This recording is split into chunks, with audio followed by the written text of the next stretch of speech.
sans vouloir prendre trop de raccourcis, il faut éviter, je répète, de compliquer et d'accorder l'importance. Je dirais qu'il y a des priorités. Voilà, c'est ça que je voulais dire, hein, des priorités. Bon, je ne voulais pas commencer par vous faire toute la théorie, on va en parler tout à l'heure. Mais ce qui est très important, c'est d'arriver à former un couple. Un couple qui s'entend bien, un couple qui se comprend. Oui. Donc le cheval n'est pas un sujet à qui on impose des tas de choses, parce que comment expliquer ça, une remarque que j'ai souvent faite, lors de mes... Bon, j'étais chef d'équipe, enfin vous savez, etc. J'avais des cavaliers qui me disaient toujours, moi je veux le contrôle. En réalité, et c'est une caractéristique du travail, c'est que ces gens-là, souvent, n'ont pas vraiment le contrôle. Ils ont une chose, c'est l'obéissance. Mais quand on a le contrôle, c'est que finalement, on met le cheval dans une telle situation qu'il devient presque autonome. Il fait tout ce qu'on a envie, on doit quand même donner quelques indications, mais il participe. Et ça, c'est la grande, je ne dis pas que c'est une nouveauté, mais l'équitation moderne va dans ce sens-là. Vous voyez, je pense que le concours hippique, pour moi, il a énormément évolué dans les dernières années, et j'espère que ça va continuer, parce qu'il y a des tas de choses qu'il faut supprimer, qu'on continue à faire. Moi, je suis contre, évidemment, les utilisateurs, mais je répète, comme je vous ai dit, que tout est simple. Voilà, il faut tout dans votre tête aussi, parce que ça fait quand même plus de 50 ans que je donne des cours. Et ce qui parfois, enfin je vais être assez méchant, moi je ne suis pas un intellectuel, mais intellectuel à cheval, ça ne va pas toujours. Vous voyez, donc il ne faut pas trop compliquer, il faut être logique et avoir quand même un peu d'expérience pour pouvoir estimer ce qui est bien ou mal. Voilà, donc comme je vous ai dit, marchez au pas, montrez-moi un peu votre début de travail. Pas trop galop, et puis on va discuter un peu. Ça va? Voilà. Alors, moi, ce que je voudrais faire, Jean-Paul, pendant qu'ils sont en train de marcher au départ, c'est d'abord dire la bienvenue à tous les gens qui vont nous suivre sur cette émission qui, pour moi, est très importante parce que je tenais vraiment à vous avoir dans Coach en Direct pour plusieurs raisons. D'abord, pour votre expérience, d'accord, et dans les 2 derniers articles que j'ai lus, que vous avez fait sur Cheval In, j'ai aimé votre vision, puisque c'est une vision que j'essaye de partager. Et ce qui m'a plu aussi, c'est que vous parlez des gens qui ont été très importants pour moi, comme Denemetti, comme Oliveira, comme Stanbreak, etc., etc. Vous avez eu la chance de les avoir chez vous. Donc vous avez pu vous imbiber de tout ça. Moi, je l'ai appris dans les livres et par les différents entraîneurs que j'ai côtoyés. Ça m'a apporté finalement ma vision, ma manière de faire fonctionner, d'essayer de faire fonctionner les élèves et les chevaux. Et aujourd'hui, je voulais vraiment que mes élèves aient la chance de vous rencontrer parce que vous avez côtoyé ces gens-là. Vous avez été un grand chef d'équipe de 1989 à 1995, je pense, pour la Belgique. Et vous êtes toujours aussi passionné et votre vision est très actuelle et très moderne. Donc voilà, j'ai juste envie de vous partager ça avec eux. Donc, merci d'être là. Essayer de faire. Je vous remercie de m'avoir invité. Jean-Paul, c'est un Belge qui a été chef d'équipe de l'équipe belge de 89 à 1995, qui a une écurie à Oulart. Non, excusez-moi, 97 parce que j'étais 97, autant pour moi. J'étais encore à Atlanta, ouais. Ce qui n'était pas notre meilleur résultat, mais enfin j'étais là. Bon, voilà. Super. Et puis donc une belle médaille dans la Coupe des Nations à Aix. Tout à fait. Entre autres, et des titres de champion d'Europe voilà. Avec les poneys, etc. C'est ça. Donc super. Voilà, je vous remercie. Voilà. Donc je vous laisse œuvrer, parce qu'aujourd'hui c'est vous qui prenez ma place. D'accord, merci. Alors, là vous avez un cheval de 7 ans. Oui. Qui est un fils de Heartbreaker, Action Breaker, avec Axel qui est une élève qui est chez nous, qui est en formation cavalier pro et qui est chez nous depuis 4 ans maintenant. Parfait. J'ai récupéré dans les poneys à l'époque, il faisait des épreuves de 90. Capucine qui est arrivé chez nous avec ce cheval de 5 ans qui est un Balou du Rouet avec une très très bonne mère de la souche de Chenu, Constance Duplessis, avec la bourrée, qui est un cheval de 5 ans assez exceptionnel. Et Capucine qui est arrivé chez nous, qui a commencé à sauter des croix et qui aujourd'hui, après 36 mois de formation chez nous, est embauché chez Talminstein, du côté de Bruxelles, qui est très apprécié là-bas et qui revient régulièrement chez nous. Ce cheval lui appartient, puisque dans la formation, elle a commencé à acheter des chevaux. Ça, c'est son 5e cheval qu'on a travaillé et qu'elle revend. Oui. Et puis là, Audrey, qui est mon épouse, et qui monte Freud, qui a été chez Michael Whittaker, et qui aujourd'hui est sous la selle d'un ancien champion belge 1988, Jean de Grande. Oui, j'étais là d'ailleurs, voilà. quand il a gagné. Et qui est hier, dimanche, nouveau classement dans la ranking, 145 à Ternat. Donc super, sans faute. Très bien. Vraiment très bien. Qui est un cheval atypique. Et comme vous pourrez le constater sur nos 3 chevaux, on en a 2 qui sont déférés. Oui, très intéressant. Donc si vous avez bien entendu, ce que demande Jean-Paul, c'est de lui montrer par quoi vous commencez votre séance une fois que les chevaux sont échauffés. Et faites comme d'habitude quand vous êtes seul. Reste par ici, qui te voit.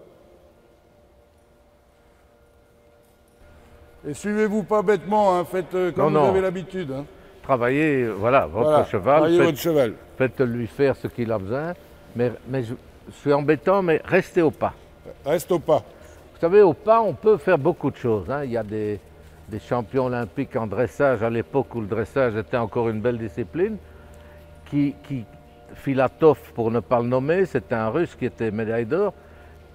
Il a dressé tous ses chevaux au pas, lui. Hein. Voilà, je ne dis pas maintenant que des chevaux de concours hippiques, il faut les dresser au pas. Mais au pas, on sait obtenir quand même beaucoup de choses. Bien. OK.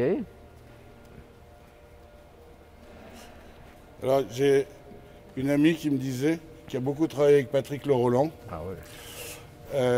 qui disait que le pas est l'allure des maîtres, le trot l'allure pour paraître et le galop la raison d'être. Fantastique. C'est beau ça, non? C'est pas de moi. Hein. C'est Patrick qui disait ça. Oui, c'est Patrick qui il avait une autre expression, je ne vais pas la dire maintenant au téléphone. Je pense que vous la connaissez. Oui. Il avait des expressions très, très explicites, comme je dis. Voilà. OK. Eh bien, si vous êtes prêt au trot, je vous propose de trotter et puis nous allons discuter pendant 2 minutes.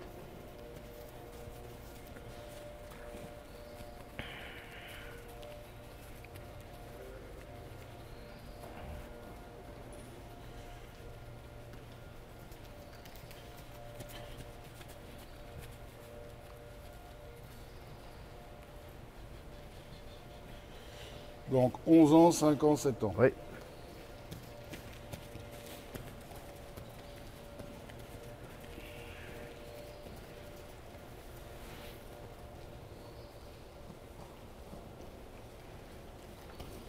Alors c'est intéressant aussi de les voir avec quelqu'un d'autre. Ah oui, bien sûr. Parce que forcément, c'est toujours intéressant de monter avec d'autres personnes. Ça nous oblige à nous reconcentrer aussi, je trouve. Tout à fait. Moi, ça m'a fait beaucoup de bien, tous les gens qui sont venus là pour les stages. Voilà, c'est bon. Et vous me montrez, par exemple, comme ça je peux vous observer, un départ au galop, simplement un départ au galop, sur ce coin-là, du trot.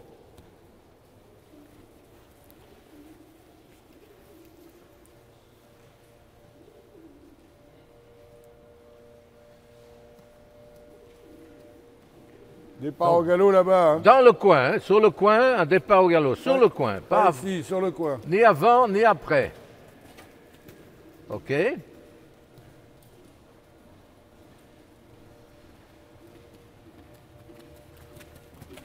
Très bien. Très bien. OK. Vous passez au pas. Pas mal. Vous passez au pas et vous venez chez nous. Vous venez chez Axel. nous. Venez vous arrêter ici. Chérie, vous venez là. Bon, je vais vous donner mon avis. Bon, je ne prétends pas avoir raison. Et ce que j'ai vu, c'est bien comme un début, vous cherchez à avoir des chevaux décontractés. Bon. Je pense que quand vous travaillez un cheval ou vous montez sur un cheval, il y a des priorités. Et une des priorités, que ce soit dès le début, c'est d'apprendre au cheval à s'articuler. Parce que quand il s'articule correctement, il vous portera beaucoup mieux. Et il trouvera assez rapidement son équilibre. Bon. Les extensions d'encolure, c'est bien. C'est bien. Mais si je peux choisir, je préférerais qu'au début, vous cherchiez simplement à créer des mouvements dans lesquels le cheval se propulse. Il s'engage et se propulse. Alors, il n'y a pas de contre-indication, parce que vous allez me dire, oui, mais il faut les chauffer. Si ces choses-là sont faites sans pression, c'est bénéfique. Vous voyez? Voilà. Je ne suis pas du tout, je répète, contre l'extension d'encolure. Mais je préfère au début voir un cheval qui, je répète, sans pression, se connecte. Alors, je vais vous expliquer ma conception, elle est toute simple. J'ai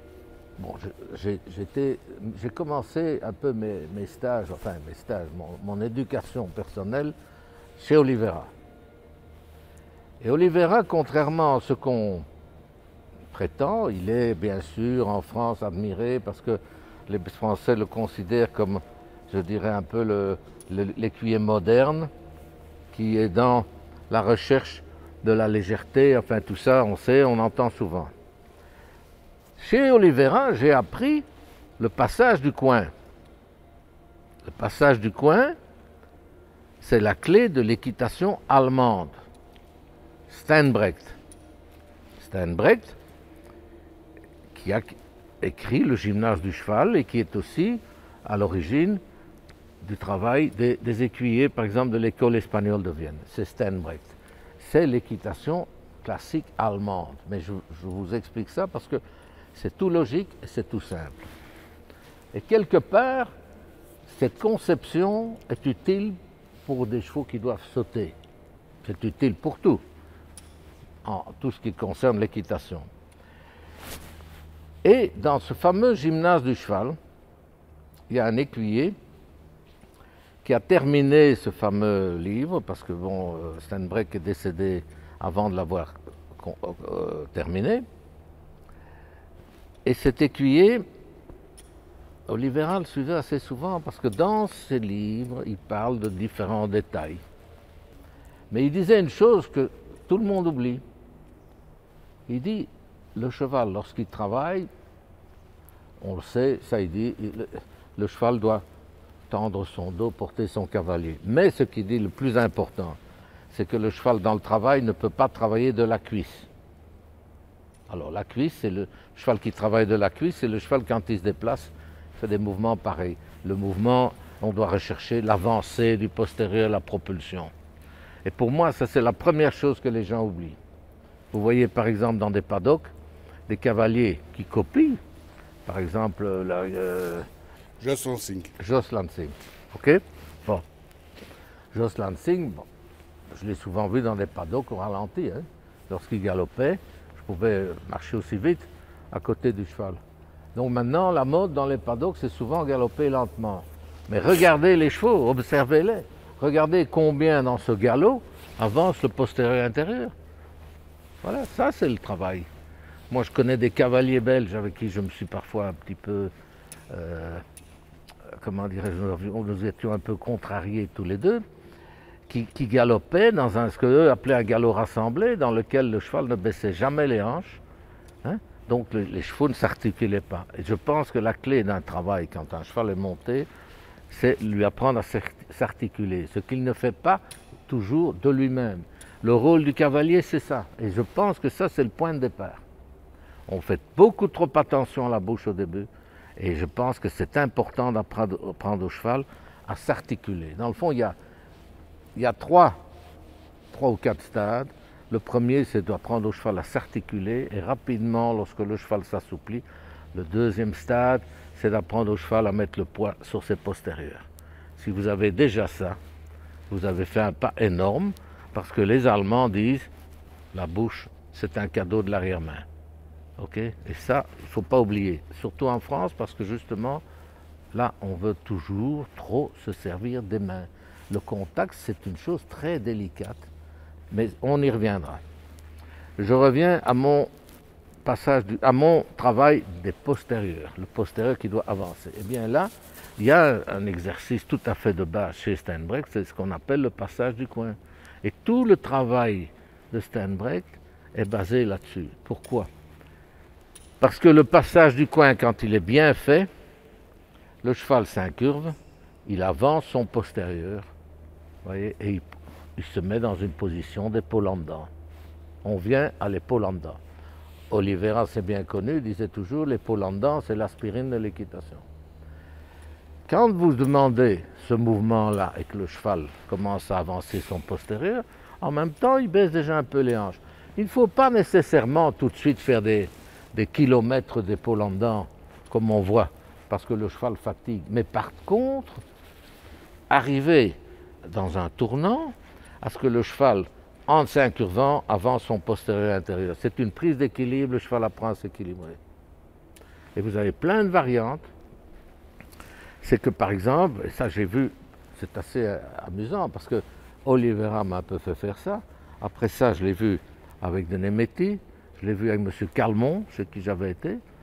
Et puis j'étais un moment, il n'y a pas longtemps encore, assistant d'un chef d'équipe allemand que nous avons eu, et qui, dans la détente des chevaux, enfin la détente, il demandait aux cavaliers de faire des changements de direction, parce que, je vais vous l'expliquer en 2 minutes, si vous avez le cheval qui se met sur un cercle, qui est sur un cercle un peu arrondi, sans, encore une fois, je reprends, pas de force, le cheval en équilibre, il est arrondi d'un côté, eh bien vous essayez de changer simplement l'incurvation par la jambe, sans que le cheval accélère, eh bien vous obtenez de nouveau un passage du coin. Et le fait de le faire à droite et puis à gauche, eh bien le cheval commence à s'articuler et il commence à se mettre sur ses postérieurs. Et ça, je pense que c'est un moyen rapide, pas dangereux du tout, pour arriver à avoir cette fameuse connexion dont on parle. Parce que je pense que trop longtemps, ça, c'est pas mal, hein, les chevaux ne sont pas stressés, c'est déjà un très grand point. Mais je pense qu'on peut venir droit au but, sans traumatiser le cheval, sans le forcer. Ok? Mais on va voir, mais ici c'est vraiment une idée de base, il y a des détails dont il faut parler, mais enfin, déjà, en suivant cette idée-là, on ne va pas commettre de gros impairs. Vous voyez? Mais l'intérêt, je répète, c'est le fait que quand on passe bien le coin, on peut faire un coin n'importe où, on n'est pas obligé de longer les murs. Hein. On a quelque part une prise d'équilibre. Et ce que j'aime aussi beaucoup dans ce travail-là, c'est qu'en réalité, vous ne demandez pas l'engagement. Ce sont un peu des aides indirectes, c'est-à-dire que vous essayez, je répète, d'avoir une incurvation. Ça implique que si le cheval s'arrondit, on n'a plus besoin de la jambe. Voyez? Et on a aussi, je parle de la jambe intérieure, on a aussi la jambe extérieure qui va jouer son rôle de contrôler, c'est-à-dire que le fait d'avoir l'incurvation, empêcher le cheval de fuir, vous allez provoquer l'engagement, au lieu de le demander par la jambe. Et à partir de ça, vous améliorez l'équilibre de votre cheval. Et c'est très utile, c'est très important. Que ce soit avec un jeune cheval ou un cheval plus expérimenté. D'accord? Voilà. Donc on va un peu travailler ça. Vous allez, ok, vous allez marcher au pas. On va toujours se fixer sur notre coin. Alors le dessin exact, c'est le quart d'une volte de 6 mètres, dans laquelle votre cheval va vers l'avant, mais à un moment, vous n'allez pas demander une session à la jambe, non, vous allez simplement essayer qu'il réagisse, que vous obtenez une incurvation. Réagir, c'est que lorsqu'il sent la jambe, vous allez sentir qu'il se mollit légèrement sur la reine intérieure. Ça, c'est le début. Okay? Donc, ce n'est pas du tout une question de force, etc. C'est commencer par un peu contrôler les épaules et l'arrière-main du cheval pour pouvoir obtenir l'engagement. Alors, faites un peu ça, mais on va le faire après avec des changements de direction. Voilà. Donc quand vous envisagez obtenir des mouvements dans lesquels le cheval participe, il y a un détail qui est très important. Et ce détail, c'est ce qui fait un peu la différence entre l'équitation allemande et l'équitation française. Ça s'appelle la descente de jambes et la descente de main. Quand on est à un niveau élevé, par exemple, je vais parler du passage ou du piaffe, et que le cheval commence à se préparer au piaffe, si on cesse d'agir, le cheval comprend mieux que si on est tout le temps en train de piquer dedans. Vous voyez? Alors, quand vous travaillez, vous cherchez par exemple à avoir une position, mais soyez prêt à cesser l'action. Si vous le perdez, c'est pas grave, vous le rattrapez. L'erreur qu'on commet souvent, c'est quand on veut obtenir quelque chose, on insiste. Vous perdez, c'est pas grave. C'est extrêmement important ça, on le répète souvent, ça c'est, il le dit d'une autre manière, mais c'est vraiment l'idée de montrer la voie, c'est-à-dire on indique, on vérifie s'ils ont compris. Et ça, je ne vous cache pas que moi j'ai connu ça à l'époque, il y a seulement il y a presque 60 ans. Hein? Oui, c'est possible, oui. J'ai monté avec sa chapelle en 62, d'accord? Et je ne savais pas monter à cheval. Je ne faisais qu'une chose, c'est aller en avant. Après, j'ai voulu me perfectionner, voilà. Quand j'avais plus mes chevaux, bon, mais je pense que ce qui est là, je fais une parenthèse, il faut une recherche, toujours un peu réfléchir quand vous montez. Bon, je reviens à nos moutons, comme dirait l'autre. Si à l'époque, j'avais cette notion que j'ai appris après, que lorsque j'obtenais un mouvement, je cessais d'agir, eh bien j'aurais fait beaucoup plus de progrès et j'aurais mieux travaillé mes chevaux. Vous voyez? Il ne faut pas craindre de le perdre, il faut surtout apprendre à cesser l'action. Et l'idée, quand vous faites ça, descendre de main, descendre de jambes, c'est vous cesser d'agir sans abandonner le cheval. Vous voyez? Voilà. Mais ça, c'est une notion importante, qui est reprise aujourd'hui par des éthologues aussi. Certains éthologues insistent là-dessus. Vous voyez? C'est que ce que le cheval comprend le mieux, ce n'est pas le fait qu'on utilise les aides, c'est le fait qu'on cesse les aides. Ça, c'est une conception très importante. Bon, je m'éloigne un peu de mon travail. Non, je crois que c'est vraiment ce qu'il y a de... Moi, je le vois dans l'enseignement que j'essaye de leur donner. C'est souvent là où ils butent, c'est pas à un moment donné cesser l'action.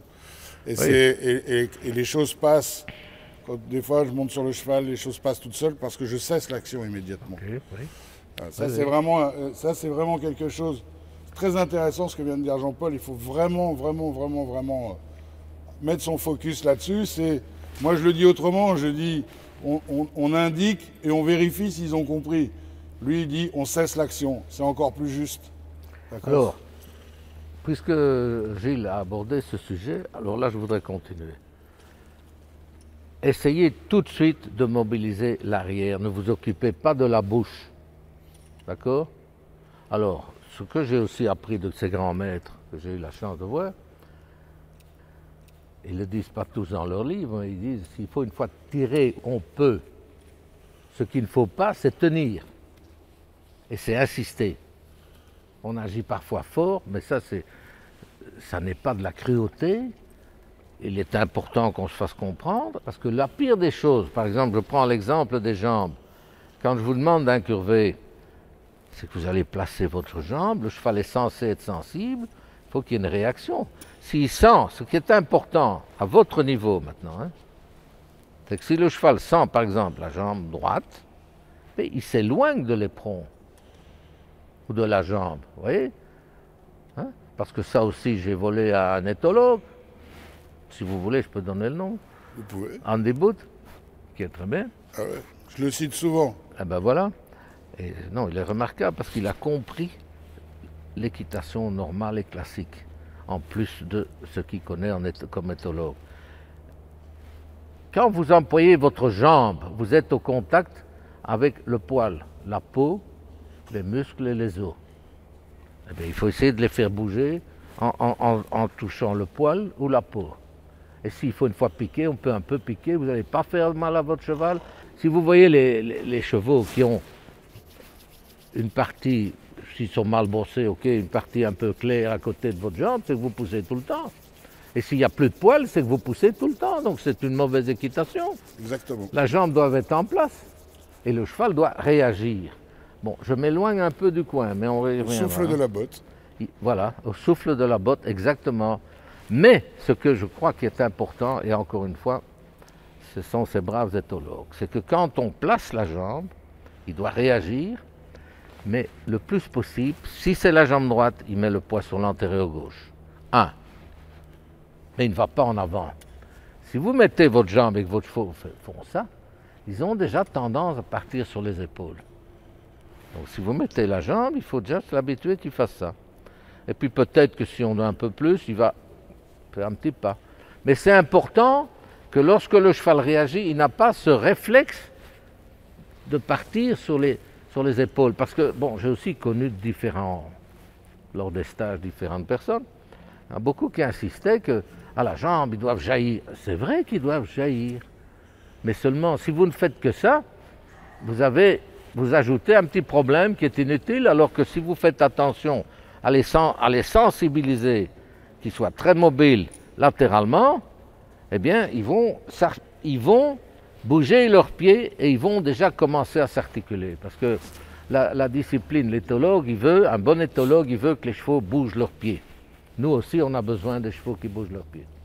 Même si c'est un cheval lourd, qui bouge ses pieds. S'il bouge ses pieds, il va s'articuler.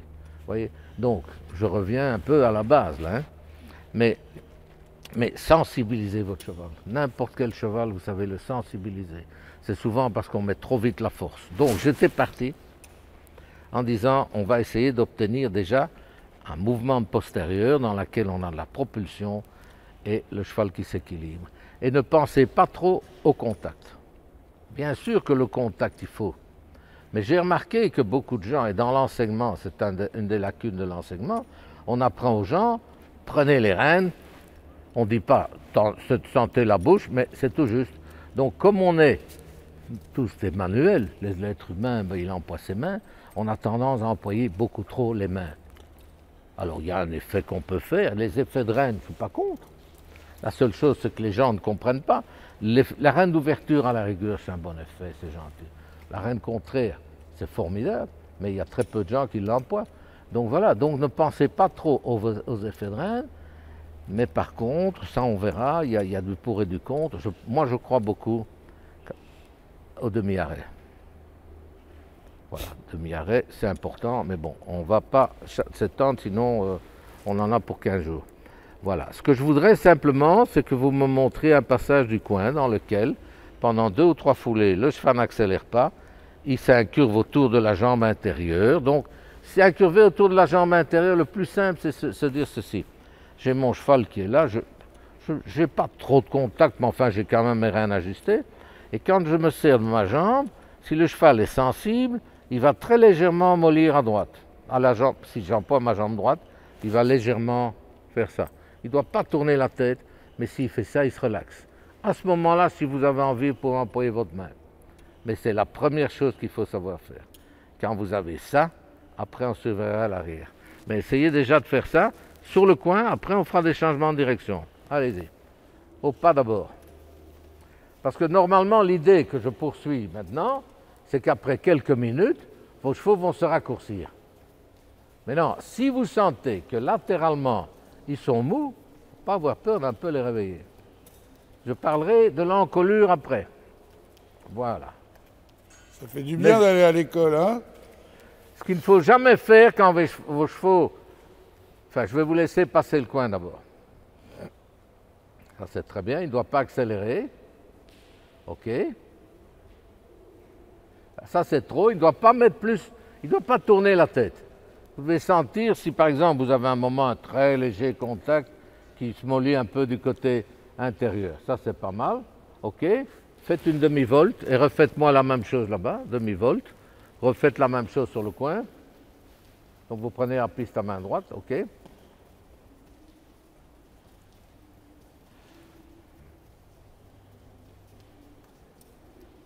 Voilà. Parfait, c'est bien, très bien, OK. Bon. Alors, vous allez directement faire ce que j'ai décrit au début. Vous vous séparez, il ne faut pas vous suivre. Hein. Donc, vous vous mettez sur une courbe à droite, par exemple, et vous allez essayer de changer de direction. Donc, le cheval est courbe à droite. Que cette courbe il soit bien, il soit pas bien, je m'en fiche un peu. Ce qui m'intéresse, c'est que de la courbe à droite, vous allez partir sur une courbe à gauche, qui ressemble au coin. D'accord? Donc le cheval est légèrement arrondi. Quand vous allez approcher la jambe gauche, par exemple, le cheval doit simplement mettre le poids sur une fraction de seconde, hein, le poids sur l'antérieur gauche, son nez à l'intérieur. Et là, vous êtes sur votre volte. Et sur votre tournant. Et quand il a bien fait, vous faites ça de l'autre côté. Pardon, de l'autre côté. Mais il faudrait que vous sentez que derrière, il se passe quelque chose. Allez-y, au pas. Ne vous suivez pas. Hein. On fait ça tout en respectant l'amplitude. Voilà. Alors, pas trop vite. Comment elle s'appelle? Capucine. Capucine. Voilà. Essayez toujours que le cheval n'ait pas envie d'accélérer. Parce que quand ils accélèrent comme ça, avec la tête en bas, le premier mouvement qu'ils font, c'est se mettre sur les épaules. Or, moi, ce que je voudrais, très bien là. Voilà. Parfait. Alors, vous ne devez même pas penser trop à la volte.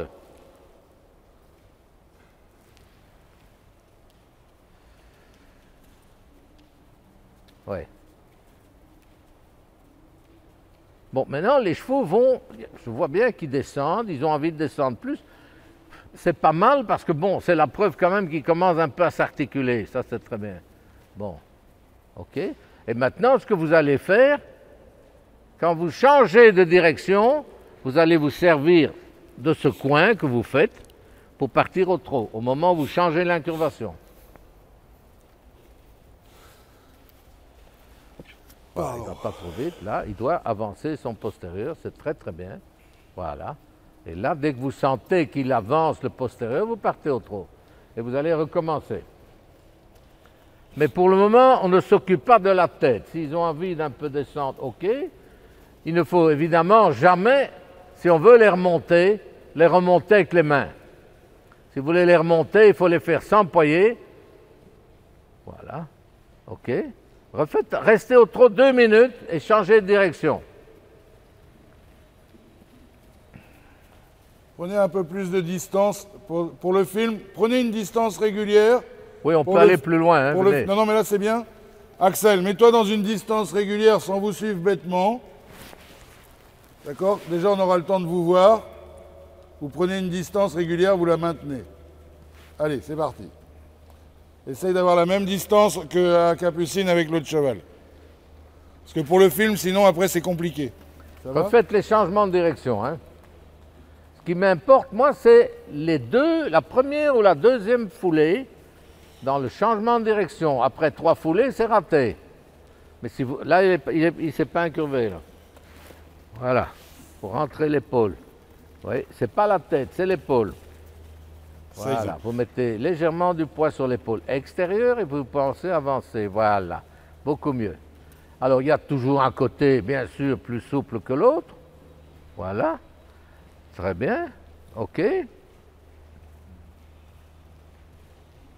Pas mal, pas mal, OK. Bon. Tiens, je voudrais encore, puisqu'on est là, vous refaites encore une fois. Lorsque vous changez d'incurvation, redemandez un départ au galop. Sur le coin, pas 5 foulées, non, ça ne va pas. Si le cheval, si vous changez d'incurvation correctement, le cheval est connecté, il est prêt. Et là, il va démarrer au galop. Il ne faut pas pousser, il faut juste sentir qu'il s'incurve. Pensez plus à l'incurver qu'au départ au galop. Recommencez.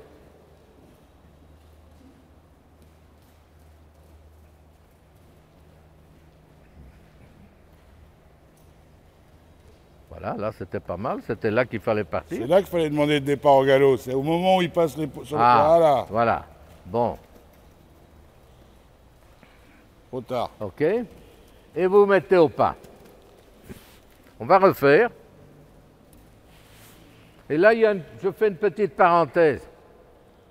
Parce que Là, je vous ai demandé de faire certaines choses, etc. Maintenant, quand vous essayez d'obtenir des choses toutes simples, quelquefois, le cheval vous parle, ou il vous explique. Alors, dans le cas qui nous occupe, le départ au galop, au moment où vous changez l'incurvation, le cheval est censé, lorsqu'il prend le galop, il est censé s'articuler, parce que c'est un peu ça mon idée toujours, c'est que vous apprenez au cheval à s'articuler. Et si c'est bien, et s'il s'articule bien, et qu'il se met au galop, la nuque reste tranquille. Et ça, c'est quelque chose d'important, ce que je vous explique. Donc, si vous voulez, vous avez vous-même, ça va vous aider pour le tact. C'est qu'au moment, je répète, où on est à gauche, vous changez de direction, le cheval fait ça. Si à ce moment-là, vous demandez un départ au galop, ben, il s'articule, il reste tranquille. Vous voyez? Et le cheval qui fait l'inverse, qui est un peu mou et qui, pour partir au galop, il doit d'abord faire ça, c'est qu'il n'est pas connecté. Vous voyez? Voilà. Et ça, c'est très utile. Très utile. Parce que ce qu'il faut justement, c'est que le cheval apprenne à danser et à réagir. Toujours sans force. Il court, on le rééquilibre. Mais l'important, c'est ça. Et vous allez remarquer, quand vous saurez le faire convenablement, il se passe comme un déclic et le cheval, il se sent beaucoup mieux. Mais commencez par ça. Vous voyez? OK? Bon. Oui. Je sais que c'est compliqué, mais bon, c'est en une fois, la première fois, on se demande un peu ce qui arrive. Hein? Bon. Et je vais quand même maintenant parler d'autre chose. C'est que vos chevaux font l'extension d'encolure, c'est bien, c'est bien, c'est bien. Parce que pourquoi on fait toutes ces choses-là? Parce que le cheval monté, ben, il a tendance à creuser vite son dos et à remonter sa nuque. D'accord? Voilà, donc c'est pas mal et ça aide. Ça. Mais je pense que ce que vous devez savoir, en plus, c'est que lorsque vous travaillez, c'est bien que le cheval veuille aller vers le bas. Mais parfois, ça a des inconvénients avec certains chevaux. C'est qu'ils se servent de ça pour se mettre un peu sur les épaules. Or, ce qui est important quand vous travaillez, ce que je vous ai dit, je vais refaire un peu de théorie. Quand vous travaillez un cheval, il y a 3 points importants. Dans la connexion, il y a 3 points importants. Le premier, c'est que le cheval a de l'amplitude et en même temps, il se propulse.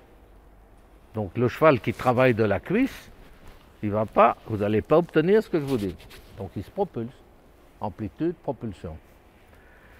La deuxième chose, c'est que s'il n'y a pas de pression, il y a le muscle qui s'appelle, je schématise, hein, le grand dorsal qui part du garrot qui va vers la croupe, qui n'est pas un muscle porteur, c'est un muscle qui doit rester décontracté, pas mou, mais c'est un peu grâce à ce muscle-là qu'on obtient, s'il est bien relaxé, la liaison entre l'arrière et l'avant.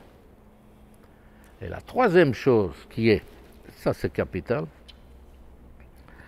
c'est que quand vous avez bien réglé ces 2 problèmes, je ne dis pas qu'il va rester comme ça pendant 1 heure, mais le cheval aura tendance à tendre le ligament de la nuque. Et ça, c'est la clé. Parce que l'extension d'encolure, c'est très bien. Mais s'il tend le ligament de la nuque, ça, c'est parfait. Et il n'y a pas un truc. C'est ça qui est formidable. C'est qu'en réalité, il y a un moment précis où il s'articule et il se tend. Le cheval tendu, c'est ça. C'est un cheval qui se propulse, qui rebondit et qui veut... Il ne va pas allonger l'encolure, mais il tend les ligaments. Et c'est très facile à voir quand le cheval travaille. Vous voyez tous les muscles qui se dessinent. Vous voyez? Et s'il fait ça, c'est qu'il se sert bien de son arrière-main et qu'il est relaxé. Et là, je vais vous dire pourquoi c'est important. C'est que grâce à ça, vous pouvez quasiment travailler correctement presque tous les chevaux, qu'ils soient bien faits, athlétiques ou pas. Vous avez des petites bicyclettes, on lui apprend à avoir un peu d'amplitude, il se propulse, il change, il trouve son équilibre, il se sent bien, vous voyez, avec un cavalier sur le dos, parce que ce que je vous explique là, ils font parfois d'eux-mêmes dans la nature, mais ils n'ont pas besoin de le faire. Par contre, quand ils sont montés, ils ont besoin d'être connectés dans les aides. Vous voyez? Et c'est pour ça que je commence, vous commencez peut-être à réaliser pourquoi je commence l'explication par l'arrière-main. Parce que c'est tout simple. Vous apprenez au cheval non pas à se tirer par devant, mais à se propulser un peu par derrière avec de l'amplitude. Et à partir de ça, vous savez presque tout faire. Et je répète, et quand on commence à travailler une équitation de l'arrière vers l'avant, on a beaucoup plus facile à apprendre à dresser des chevaux. Donc vous avez une gamme de chevaux plus étendue, tandis que comme moi je prends souvent l'exemple de la Belgique parce que j'ai eu dans le temps dans les cavaliers, je ne vais pas citer de nom, mais ils faisaient ce que j'appelais à l'époque l'équitation belge. L'équitation belge c'était quoi? Mettre une bonne paire d'éperons, placer la tête du cheval et puis encore piquer un peu plus pour que ça bouge derrière. Ça ressemble à rien du tout. Vous voyez? Et beaucoup de gens aujourd'hui montent encore comme ça. Mais quand on comprend l'usage des postérieurs et qu'on sait apprendre au cheval à se propulser, à baisser les hanches, le cheval va commencer à s'exprimer. Quand vous voyez un poney comme le cheval du Suédois von Neckermann, là, c'est fantastique, c'est fabuleux comme ce cheval saute. C'est pour ça qu'aujourd'hui je trouve que c'est formidable l'évolution, mais il faut aller dans ce sens-là. Et c'est très bien parce qu'on est à l'époque où on protège, on essaie de faire attention au bien-être des animaux, mais il n'y a rien de meilleur que ça. Le cheval, il s'amuse, il a envie de sauter. Vous savez, quand il saute, comme certains de ces chevaux sautent, en étant autonome et facile, croyez-moi qu'il s'amuse. Hein. Et ça, pour moi, c'est une notion qui est très intéressante. Ça sera d'ailleurs le titre de l'émission, assurément, c'est l'équitation. Jean-Paul Musette, l'équitation de l'arrière vers l'avant. Parce que c'est par cette connexion-là qu'à un moment donné, comme tu l'expliques très bien, les chevaux peuvent nous porter sans nous sentir. Et à ce moment-là, on peut même devenir une aide, au lieu d'être un paquet qui les embête. Et je suis très content qu'il vous réexplique ça parce que on a toujours tendance à l'oublier, même moi en tant qu'enseignant, l'équitation c'est de l'arrière vers l'avant. Et les anciens nous le disaient toujours, et nous, notre génération, on a tendance à l'oublier, puisqu'on a des chevaux qui ont beaucoup plus de sang d'ailleurs maintenant, qui sont plus faciles à connecter qu'à l'époque. Et ce qu'il vient de dire, et ce qui est très intéressant, vous qui êtes professionnel, qui est en train de devenir professionnel, c'est que par cette équitation-là, qui est en fait de les articuler par le mouvement du postérieur, avant de s'occuper de la tête et du quoi que ce soit, par ce mouvement-là, vous allez pouvoir travailler et faire évoluer et former un plus grand nombre de chevaux. Parce que le cheval parfait n'existe pas, mais par contre l'équitation parfaite existe depuis longtemps, puisqu'il l'a appris depuis longtemps et il nous la transmet. Donc ça, c'est une vraie chance. N'oubliez jamais ça, l'équitation va de l'arrière vers l'avant. Ok? Et ça paraît tout simple, c'est tellement basique, mais tellement oublié, que c'est la différence entre le cheval qui nous transporte ou le cheval qui nous porte. Et moi, c'est mon dada, cette histoire-là. Et ça, par l'équitation classique qui nous explique, les chevaux vont nous porter. Ok? Voilà. Bon, alors d'abord, merci Jean-Paul, parce que c'était une séance super intéressante. Et donc voilà, en fait, le grand truc que tu nous as rappelé, et merci, parce que c'est la clé, c'est la première clé, c'est que l'équitation vient de l'arrière. D'accord, et que par un mouvement tout simple, qui est ce fameux travail dans le coin et départ au galop, eh bien on a des chevaux qui se mettent à se connecter, et surtout sans coercition. Voilà. Et on a vu qu'au début, pour les trois, on avait des chevaux qui étaient un petit peu mous du genou, d'accord, et que par ce travail-là, d'un seul coup, ils se sont mis à être plus brillants, à prendre plus de plaisir dans le travail. Je ne dis pas qu'ils ne prenaient pas du plaisir, mais ok, ils se décontractaient, machin, mais ils ne savaient pas trop pourquoi ils le faisaient. Alors que là, d'un seul coup, on les a intéressés. Donc c'est super, alors on continue dans ce sens-là. Tout grand merci, Jean-Paul. Je te remercie également. J'ai bien envie de te refaire venir d'autres fois si tu as le courage. Pour des élèves comme ça, oui. Eh bien écoute, ça sera avec grand plaisir. À mon âge, ce qui m'intéresse, c'est les progrès. Ouais. Mais je veux te féliciter quand même pour la base que tu leur as donnée, qui est excellente. Hein. Eh ben merci. Voilà. Merci beaucoup. Merci beaucoup. Voilà. Non, très bien. Au revoir. Très bien. Super.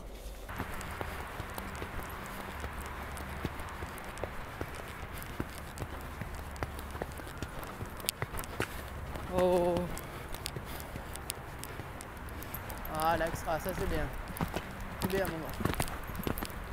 Voilà.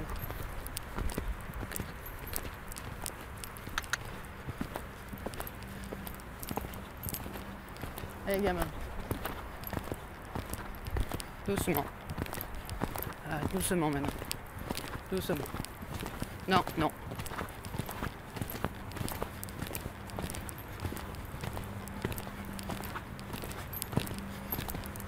Bien, mon garçon, ça. Bien, mon garçon, ça, super. Voilà, continue, continue.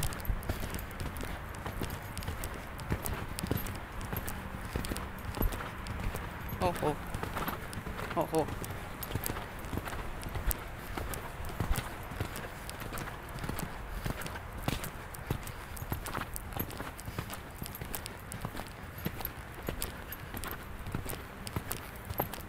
Allez, bien, mon grand. Allez, continue.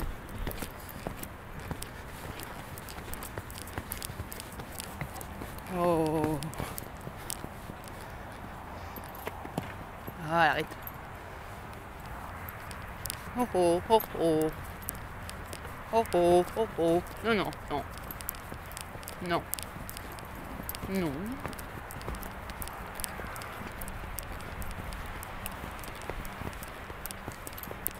Non. Ouais, merci. Ah, bien mon garçon, doucement. Ça va, t'inquiète.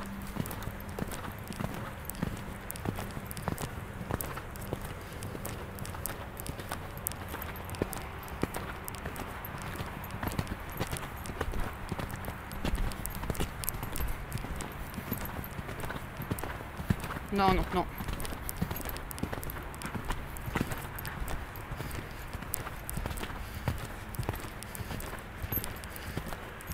Oh là, mon pépère.